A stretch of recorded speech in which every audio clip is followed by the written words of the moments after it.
Ibu akan mengambil absen untuk pagi ini. Yang pertama Alvin, Andra, Amun, Ari Hermana, Asra, Erni, Hanifa. Baik, cuma 3 orang yang tidak hadir pada hari ini, yaitu Alvin dan Andra, terus Pinto. Baik, minggu kemarin kita sudah menyelesaikan mengenai materi KD 3.3, yaitu tentang pemikiran dan peristiwa penting di Eropa serta pengaruhnya bagi kehidupan manusia. Nah, kita sudah diskusi yaitu permainan atau kuis yang kita laksanakan. Sekarang Ibu akan menjelaskan secara keseluruhan mengenai pemikiran dan peristiwa penting di Eropa ini serta pengaruhnya bagi kehidupan manusia. Kelas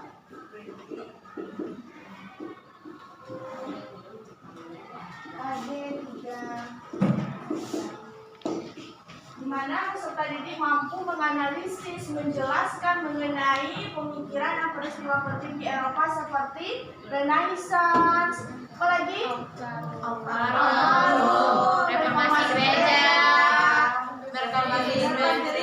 dan revolusi industri.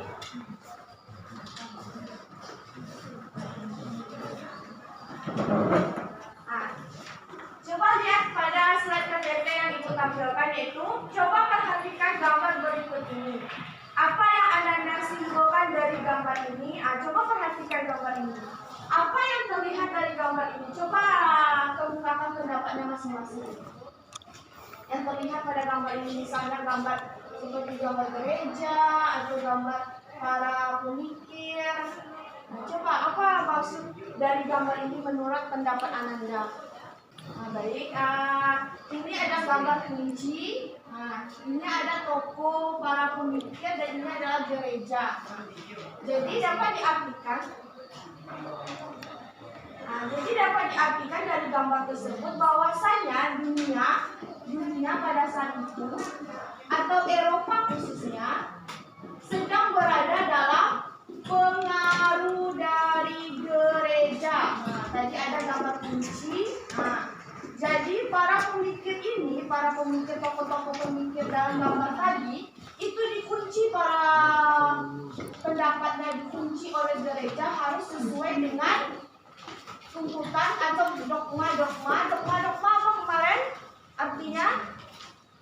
Dogma sama dengan ajaran. Nah, dan sampai lupa dogma itu dikungkung pemikirannya hanya untuk gereja, jadi tidak boleh keluar dari keperluan gereja. Misal saja ada anggapan bahwa bumi itu bulat. Kemudian ada juga yang anggapannya bahwasanya bumi itu merupakan pusatnya dari tata surya. Itu menurut gereja, pusatnya dari tata surya. Nah, itu menurut gereja. Padahal Kopernikus menjelaskan bahwasanya matahari lah yang menjadi pusatnya tata surya. Jadi hal tersebut si Kopernikus ini nantinya akan dihukum sesuai dengan ketentuan Paus. Kemarin apa pengertian dari Paus? Arti Paus? Paus itu sama dengan pendeta di gereja. Dialah yang mengeluarkan segala aturan yang harus sesuai dengan gereja. Jadi apapun yang dituntut oleh Paus, itulah yang harus disesuaikan oleh para pemikir ini. Jadi ketika dunia atau Eropa pada saat itu mengalami masa kegelapan di mana pemikirannya harus sesuai dengan aturan gereja tadi, maka lahirlah beberapa golongan atau gerakan-gerakan yang dilakukan oleh golongan humanis. Apa kemarin artinya golongan humanis? Yaitu golongan human. Human apa artinya human? Manusia. Berarti paham kemanusiaan. Paham kemanusiaan. Jadi ada beberapa golongan yang tergabung dalam humanisme, maka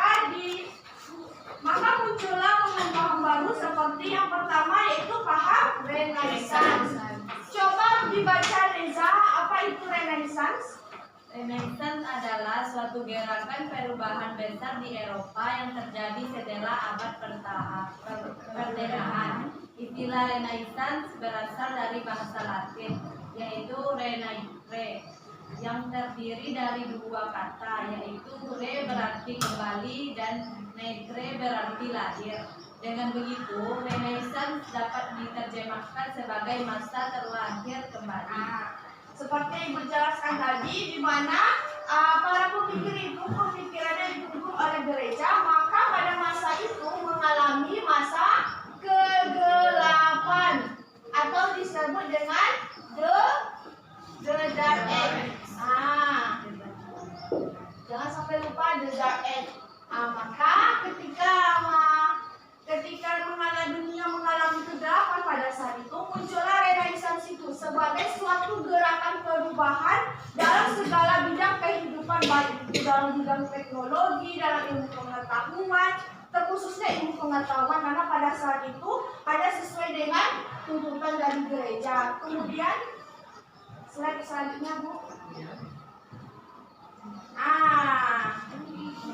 Yaitu yang kedua, yaitu mengenai penyebab atau latar belakang atau faktor-faktor munculnya atau lahirnya dari Renaissance itu sendiri. Coba dibaca si Asra lah. Coba Asra, besarkan suaranya Asra. Penyebab lahirnya Renaissance. Yang pertama, munculnya banyak Kelas menengah baru.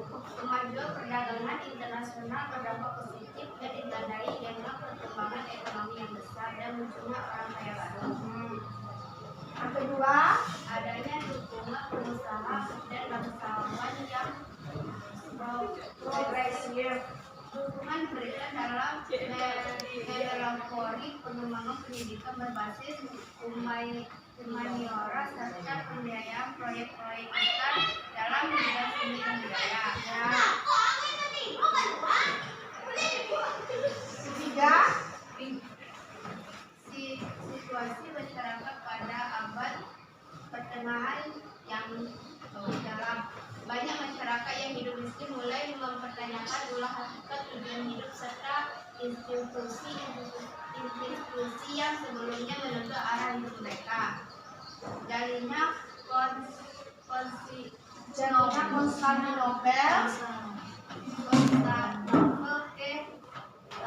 ke tangan Turki. Hal ini membuat para cendekiawan dalam kebudayaan Yunani dan Romawi yang bekerja di perpustakaan di Konstantinopel menyingkir ke Eropa. Penemuan mesin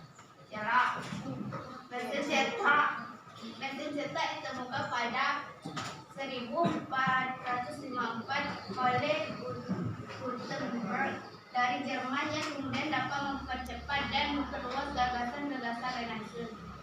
Baik, terima kasih kepada Asa. Tolong yang kepalanya kurang naik, tolong dinaikkan. Kelvin. Semangat Bapak Ibu hari baru kan. Kemudian kita membahas mengenai penyebab lahirnya dari Renaissance, di mana penyebab dalam masalah PPT yang Ibu tampilkan ada 5. Yang pertama, munculnya banyak kelas menengah baru, di mana kemajuan dari perdagangan. Kemarin kita telah membahas mengenai Indonesia pada masa kerajaan kan, di mana perdagangan menjadi perekonomian yang sangat penting pada saat itu. Begitu juga dengan dunia, di mana juga perdagangan atau kemajuan perdagangan mulai berskala internasional. Yang hal tersebut yang berdampak positif dengan ditandai dari perkembangan ekonomi dan munculnya orang kaya baru. Yang kedua yaitu orang kaya baru itu sama yang OKB. Pernah kalian dengar kan OKB? Yang kemudian yang kedua itu adanya dukungan penguasa dan bangsawan yang progresif. Dari orang kaya baru tadi OKB tadi, makanya muncul penguasa atau bangsawan, yang mana bangsawan dan penguasa ini ingin melakukan suatu kemajuan. Sehingga dia melakukan atau melopori perkembangan pendidikan berbasis humaniora, atau humaniora itu sama dengan humaniora tadi humanis. Kalau ke humaniora sama dengan kebudayaan. Nah, humaniora sama dengan kebudayaan, hasil kebudayaan sehingga membiayai proyek-proyek besar dalam seni dan budaya. Nah, nanti ada gambar dari Mona Lisa, itu salah satu lukisan yang mendunia pada saat ini. Kemudian yang ketiga itu situasi masyarakat abad pertengahan yang gelap. Nah, yang tadi di mana pemikir tadi itu hanya berfokus pada aturan gereja sehingga pemikirnya itu tertutup untuk melakukan yang lebih luas lagi, jadi sempit pemikirannya sehingga pada masa itu masyarakat mengalami masa yang kelam. Sehingga masyarakat yang hidup miskin atau tidak mampu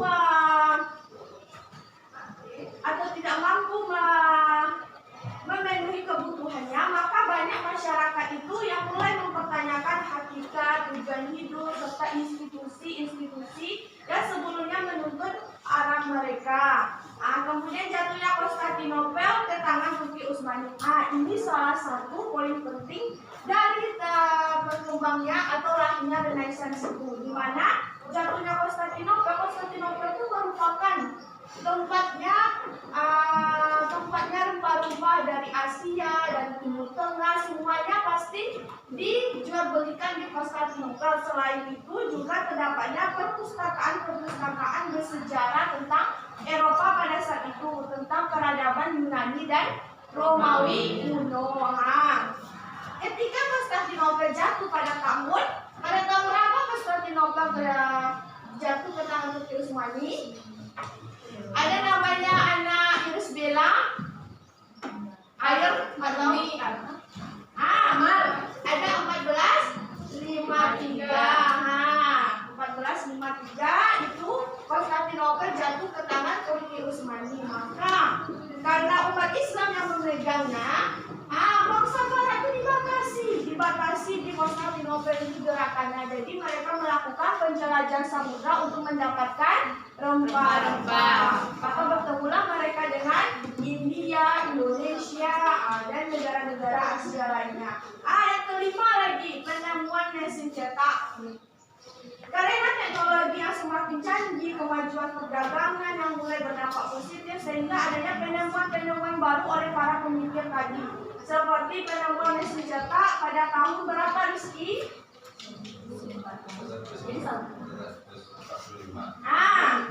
Pada 1454 oleh Gutenberg dari Jerman. Sehingga hal tersebut yang memperluas gagasan dari Renaissance. Slide selanjutnya.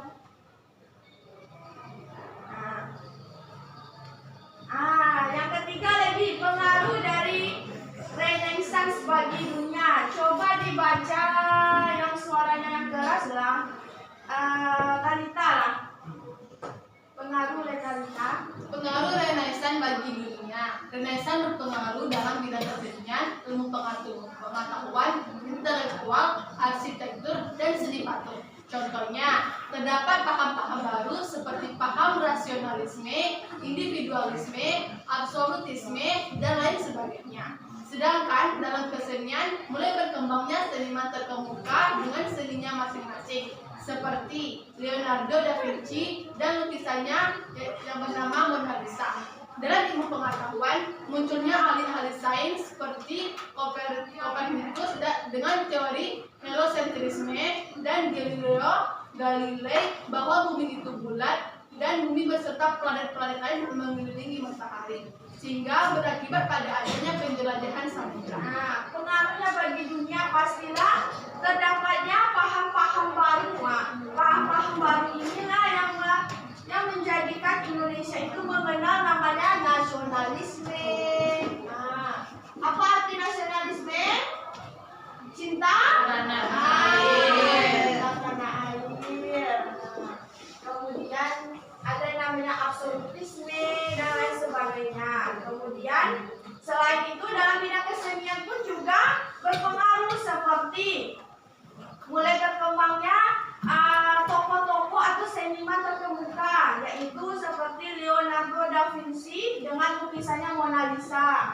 Kemudian selain itu dalam ilmu pengetahuan juga muncul lagi, yaitu munculnya alih-alih sains seperti Copernicus, kemudian Galileo Galilei, itu merupakan tokoh-tokoh dari sains pada zaman dulu. Yang sampai sekarang juga kita pakai dalam pembelajaran geografi. Dalam matematika pernah mendengar rumus Pythagoras? Itu juga merupakan peninggalan dari tokoh-tokoh Yunani dan Romawi kuno, yaitu dari tokohnya Pythagoras. Apa rumus Pythagoras?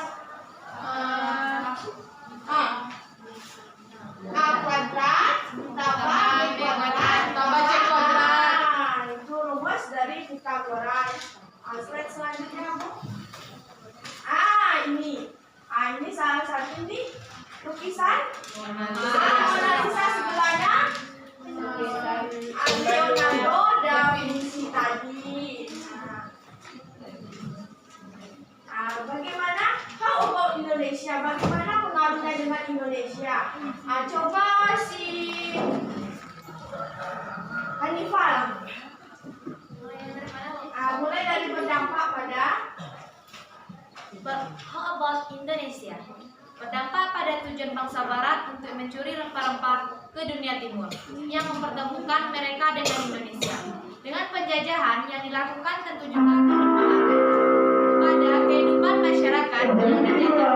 Salah satunya dalam segi bangunan yang bergaya barat seperti gereja Bleduk di Semarang, kantor-kantor Jakasa di Bandung, Medan, Surabaya, dan Jakarta. Selain itu, hal-hal baru ikut berkembang di Indonesia seperti nasionalisme. Bagaimana dengan Indonesia? Tentu Indonesia akan juga menjadi sasaran dari bangsa Barat tadi, karena Konstantinopel sebagai tempatnya rempah-rempah atau tempat penjualannya rempah-rempah baik itu dari Asia, dari Timur Tengah, dibatasi oleh umat Islam tadi, sehingga bangsa Barat melakukan penjelajahan samudra untuk mencari rempah-rempah, sehingga bertemulah dengan Indonesia pada saat itu. Kemudian selain itu, karena dijajah oleh bangsa Barat, tentu akan berdampak dalam kehidupan atau kebudayaan bangsa Indonesia sehari-hari. Seperti dalam seni bangunan yang bergaya barat, contohnya gereja Bleduk di Semarang. Coba kalian perhatikan buku tersebut. Tuh halaman berapa tuh bisa? 65, Bu. Seperti gereja Bleduk di Semarang itu juga bergaya barat.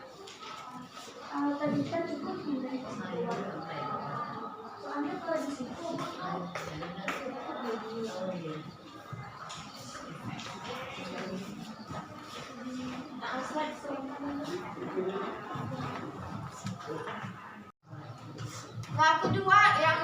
yang kedua yaitu Aufklärung. Yang pertama kita membahas mengenai definisi atau pengertian dari Aufklärung. Coba Sinta, keraskan suaranya Sinta. Aufklärung. Pengertian Aufklärung. Sama halnya dengan Renaissance, Aufklärung juga berarti pencerahan. Namun, jika Renaissance adalah awal dari keterburukannya, pemikiran manusia yang awalnya dipaksa untuk mengikuti ajaran gereja. Nah, di masa Aufklärung manusia mulai mempraktekkan pemikiran atau penemuan-penemuannya ke dalam aspek kehidupan, terutama dalam bidang ekonomi demi kesejahteraan bersama. Sama halnya dengan Renaissance, Aufklärung itu juga berarti masa pencerahan. Namun jika kita bawakan ke manusia, Renaissance itu sama dengan masa remajanya manusia. Sedangkan kalau Aufklärung itu masa pendewasaan. Sehingga ketika Renaissance itu merupakan awal dari adanya pemikiran-pemikiran baru, di masa Aufklärung itulah para tokoh-tokoh sains itu mulai mempraktekkannya dalam kehidupan sehari-hari. Slide selanjutnya. Kedua yaitu latar belakang dari Aufklärung. Coba Nurul, bacakan Nurul. Yang B latar belakang Aufklärung. Keraskan suaranya Nurul. Latar belakang Aufklärung. Enggak Sekarang muncul sebagai pendewasaan dari yang sebelumnya. Zaman ini telah banyak membawa perubahan pola pikir manusia tentang dogma-dogma gereja yang tidak sesuai dengan kenyataan. Seperti anggapan bahwa bumi adalah pusat tata surya, padahal mataharilah yang menjadi pusatnya tata surya. Jika ada yang melanggar ajaran ini, maka mendapatkan hukuman sesuai keinginan paus. Nah, apa paus kata ibu tadi artinya? Pendeta Pendeta gereja. Jadi para pemikir itu harus sesuai dengan keinginan paus. Kalau tidak sesuai dengan keinginan paus atau tidak sesuai dengan keinginan dari gereja, maka mereka akan mendapatkan hukuman. Hukumannya itu bebas, bisa hukuman mati atau hukuman denda dan selain sebagainya. Slide selanjutnya.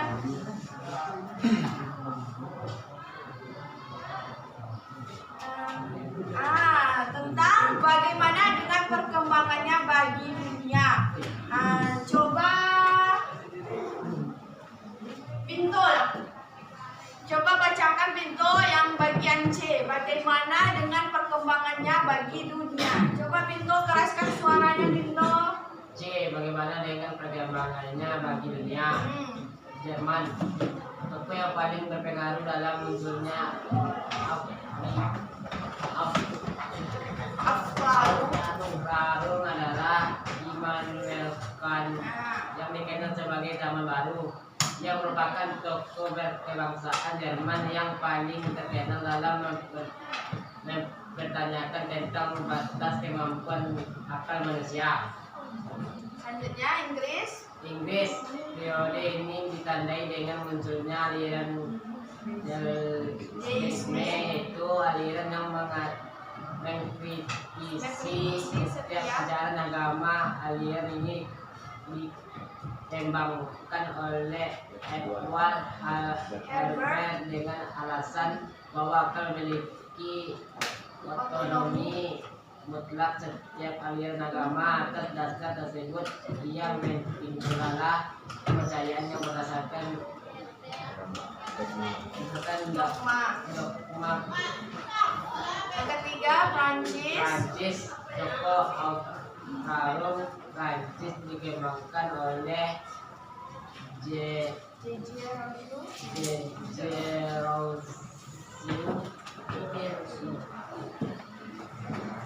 yang menyarankan tentang pembaruan dan pencerahan. Tidak hanya diterapkan dalam kehidupan beragama saja, tetapi juga pada ilmu pengetahuan dan kebudayaan baginya dijadikan merupakan kunci penting dan dalam membentuk penggantian manusia.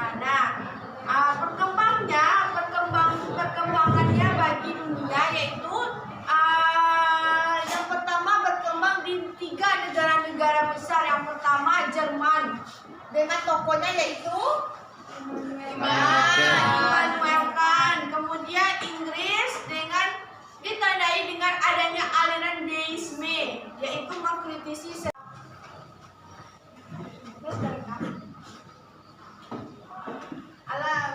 sudah bisa. Oke. Yang pertama itu pengertian dari reformasi gereja. Yang Ibu jelaskan tadi juga reformasi gereja itu hampir sama dengan Renaissance, dan Aflarung juga melakukan gerakan pembaharuan dalam kehidupan gereja Katolik di Eropa pada abad ke-16. Kemudian latar belakang dari reformasi gereja ini dilatar belakangi dengan anggapan Luther. Luther itu dianggap sebagai tokoh dari reformasi gereja yang berasal dari Jerman. Luther itu merupakan tokoh dari Jerman.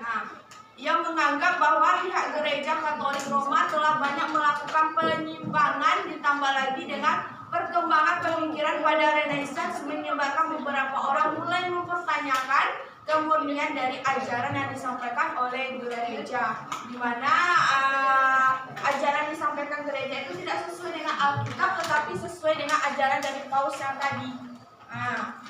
Jadi menyimpang lah gitu kata lainnya. Kemudian step selanjutnya, kemudian ada 3 faktor-faktor yang menyebabkan reformasi gereja. Yang pertama adanya penyimpangan tadi. Adanya penyimpangan tadi tadi yang dilakukan oleh pihak gereja.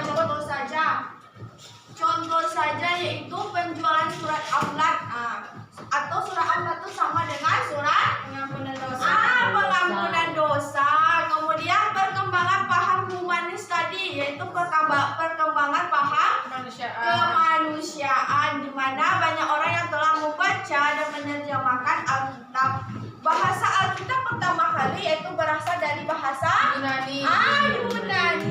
Kemudian berkembangnya paham humanis ini mulailah diterjemahkan Alkitab ini dari bahasa Jerman, dari bahasa Inggris dan bahasa-bahasa lainnya. Kemudian yang ketiga lagi, Paus memiliki kuasa besar sebagai kepala gereja. Karena Paus inilah semua ketentuan dari Paus harus diikuti oleh tokoh-tokoh berpikir pada saat itu. Jika tidak diikuti, maka mereka akan mendapatkan hukuman yang sesuai dengan keinginan Paus. Selanjutnya, kemudian perkembangan dari reformasi gereja seperti yang Ibu jelaskan tadi, Martin Luther itu merupakan tokoh dari reformasi gereja yang berasal dari Jerman dan Swiss. Kemudian ia mendapatkan dukungan dari Raja Frederick dari Saxon Prusia. Setelah itu ia melakukan atau pindah ke kota Wartburg, Jerman. Di sini ia berhasil mendirikan sebuah gereja yang bernama Gereja Lutheran. Kemudian karena banyaknya sudah didirikan gereja, tentu akan banyaknya pengikut dari Lutheran ini, sehingga ia juga mendirikan beberapa gereja hingga ajaran baru muncul yang bernama Kristen Protestan. Itulah yang menyebabkan disebut dengan Kristen Protestan, karena adanya protes dari beberapa golongan, yaitu dari golongan humanis tadi pada tahun 1929. Kemudian pengaruhnya reformasi gereja bagi dunia dan Indonesia. Ada beberapa pengaruhnya seperti yang Ananda lihat dalam slide PPT. Yang pertama, lahirnya Protestantisme tadi. Kemudian adanya Kristen Anglikan. Kemudian membuatnya fungsi negara dan pemerintahan sekuler, di mana pemerintahan sekuler itu yang membedakan antara pemerintahan dan agama. Kemudian lahirnya egalitarisme, reformasi dan demokrasi, dan kebutuhan dari dua latar belakang merkantilisme. Satu, adanya keberadaan negara-negara merdeka di Eropa seperti Prancis. kemudian latar belakangnya merkantilisme itu adanya keberadaan negara-negara di Eropa yang sudah merdeka.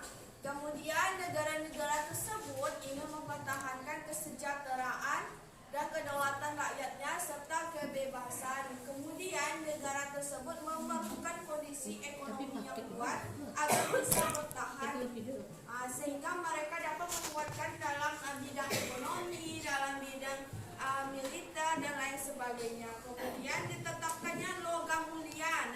Di logam mulia inilah standar ukuran kekayaan suatu negara itu ditetapkan. Kemudian adanya jaringan perdagangan, pelayaran, dan eksploitasi ke wilayah-wilayah baru.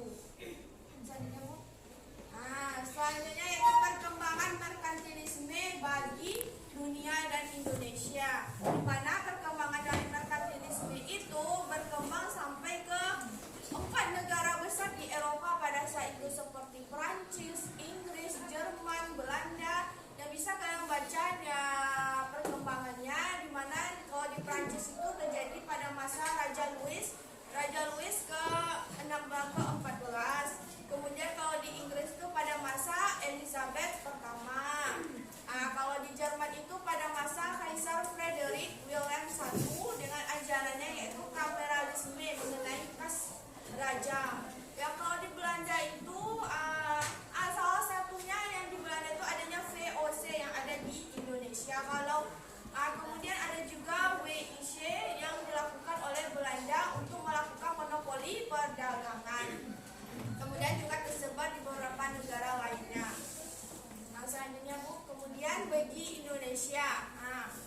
Bagi Indonesia merkantilisme itu yang pertama datangnya Belanda ke Indonesia yang membentuk VOC tadi, yaitu VOC itu merupakan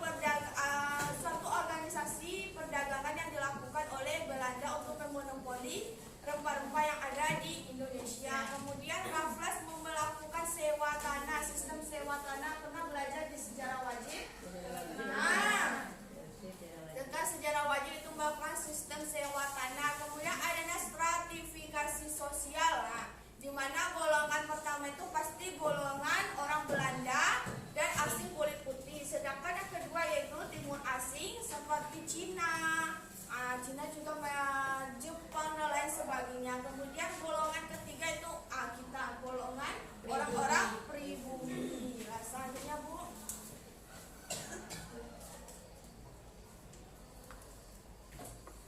Yang terakhir yaitu kita membahas mengenai revolusi industri. Coba perhatikan gambar ini. Apa yang Anda simpulkan dari gambar ini? Dulu itu ngejahit. Oh iya,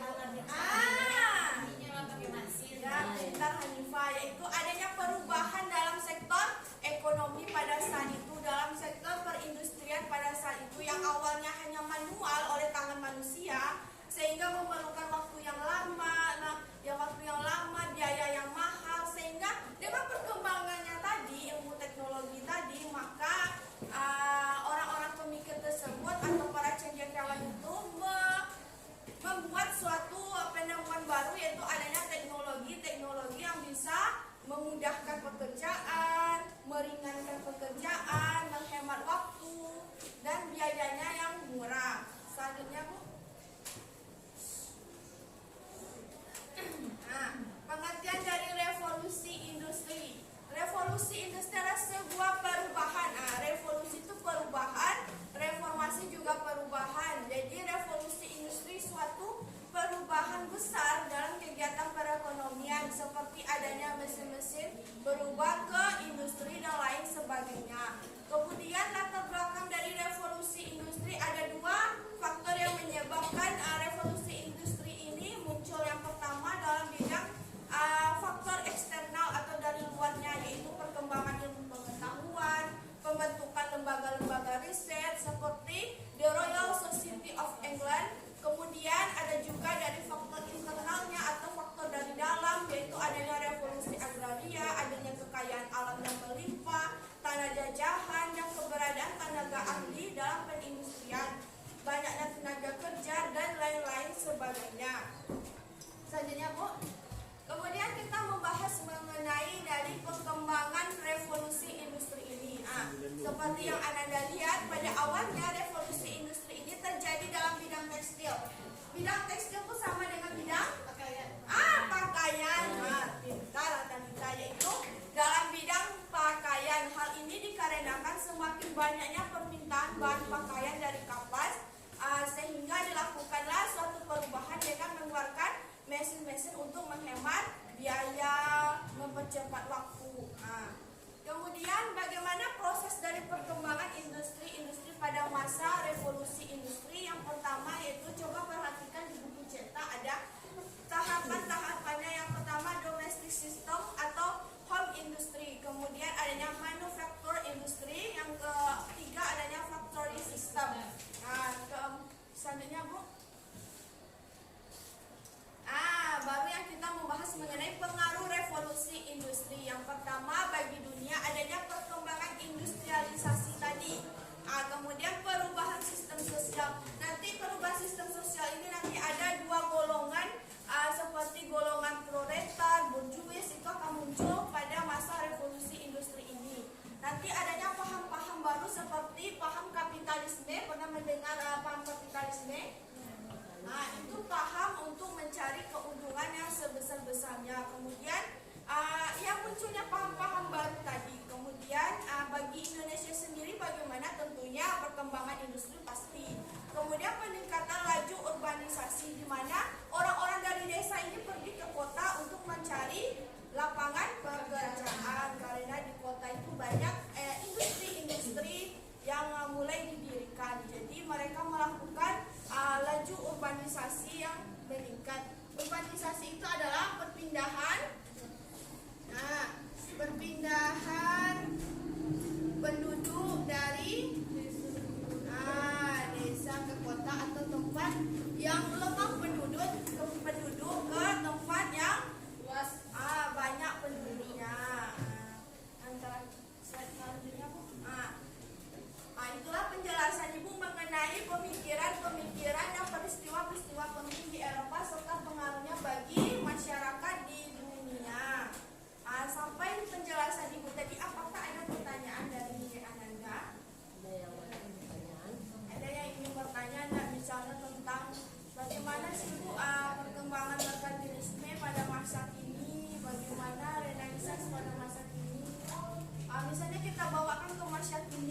seperti Renaissance itu tentu saja yang gereja Belanda tadi sama dengan Afklaru, Renaissance, reformasi gereja itu hampir sama pengaruhnya dengan adanya bangunan-bangunan yang bergaya barat. Waktu ibu ke Bandung kemarin, ibu tuh sempat melihat kayak bank yang bergaya barat di Bandung. Itu salah satu contohnya yang masih berdiri hingga sekarang. Kemudian dalam ilmu pengetahuan juga kita pakai seperti sejarah ini. Bapak sejarah dunia, siapa yang tahu Bapak sejarah dunia? Bapak sejarah dunia yaitu Herodotus. Jangan sampai lupa. Ini juga tokoh pemikir dari Yunani dan Romawi kuno. Kemudian Pythagoras tadi kita pakai dalam kehidupan sehari-hari dalam pembelajaran matematika. Itu juga dari tokoh Yunani dan Romawi kuno dan lain sebagainya. Kalau merkantilisme bagaimana pengaruhnya hingga sekarang, Bu? Merkantilisme itu sudah digantikan dengan kapitalisme, tapi intinya sama, yaitu mencari keuntungan yang sebesar-besarnya. Kemudian begitu juga dengan yang revolusi industri, tentunya berkembangnya industri-industri di Indonesia. Dan ada pertanyaan, Hanifah? Ada pertanyaan, Hanifah? Yang lain ada pertanyaan? Jika tidak ada, kita masuk ke materi baru lagi ya. Tapi sebelum kita masuk ke materi baru, Talita tolong dengarkan dulu. Sebelum kita masuk ke materi baru, hari Sabtu bisa kita ulangan. Iya, besok. Ulangan. Edukasi dua lisan atau tulisan.